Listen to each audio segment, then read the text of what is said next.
Imagine going to the doctor for a simple case of swollen ankles, possibly from playing too much soccer, but then finding out you have a rare disease that has made your kidneys fail. This is exactly what happened to my friend Lindsay when she was 16 years old. What would you do if you were her? After the initial shock of finding out that you were an end-stage renal failure, would you decide to go on dialysis for 3 times a week for the rest of your life, or would you opt for a life-saving organ transplant, specifically a kidney transplant?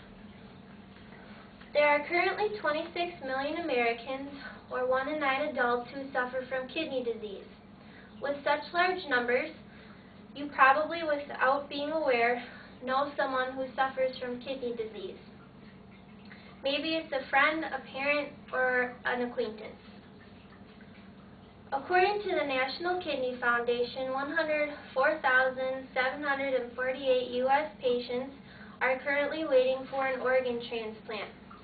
More than 4,000 patients are added on a monthly basis, and every day 18 people die while waiting for a transplant of a vital organ. According to Donate Life Wisconsin website, every 11 minutes a new person is added to the National Registry. Because of the lack of donors, in 2008, 4,573 kidney patients died while waiting for an organ transplant.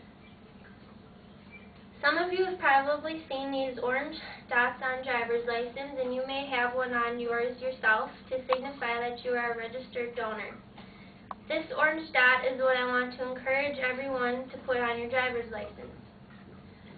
Anyone can become a registered donor. You just have to be 15 and a half years or older, have a Wisconsin driver's license, or an ID. There are many misconceptions about becoming an organ donor.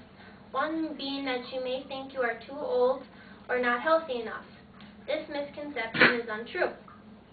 Before becoming a live donor, the possible live donor must go through an array of tests to make sure that they are healthy enough to donate an organ. A living kidney donor is able to live a long, happy, healthy life with just one kidney. Most people are not aware of this amazing fact.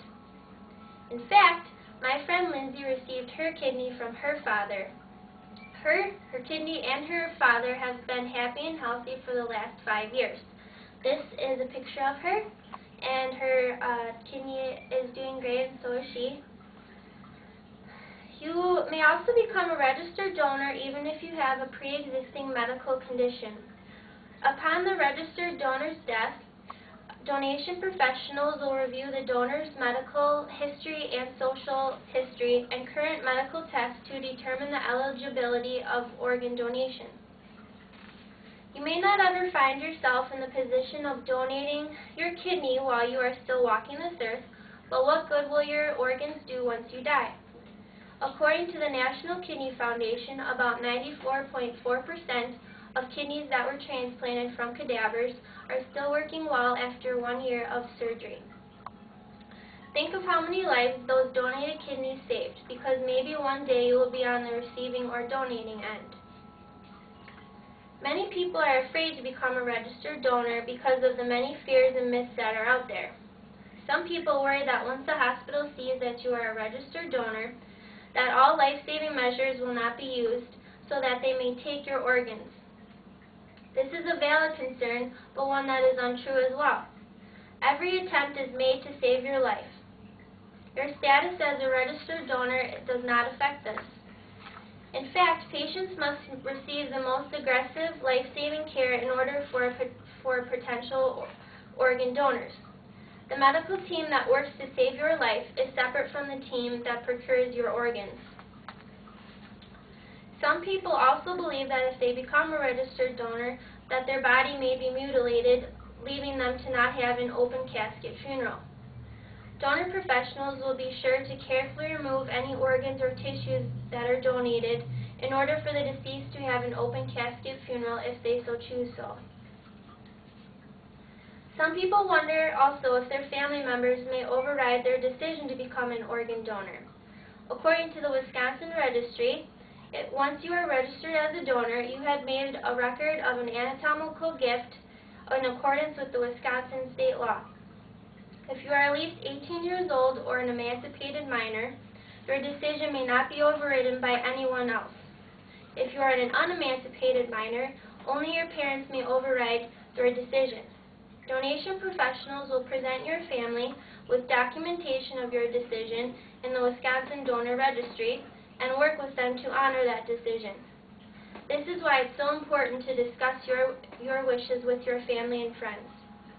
Another fear that people may have is the cost of donating an organ after death. There is no financial burden placed on one's family. All costs associated with the organ donation are taken care of and paid for by organ donation programs. You can help save someone's life by becoming an organ and tissue donor. Imagine saving someone's life during your lifetime or in your afterlife. You can help lower the waiting list numbers by becoming a live donor, like a kidney donor, like my friend Lindsay's dad, or by simply registering at yesiwillwisconsin.com. It takes a few minutes and it's really easy, and you can always change your mind as well. I hope that I convinced you to become a registered organ and tissue donor, because you alone could save someone's life. I would like to leave you with a phrase to think about. Don't take your organs to heaven. Heaven knows we need them here on earth. Thank you. And stand me on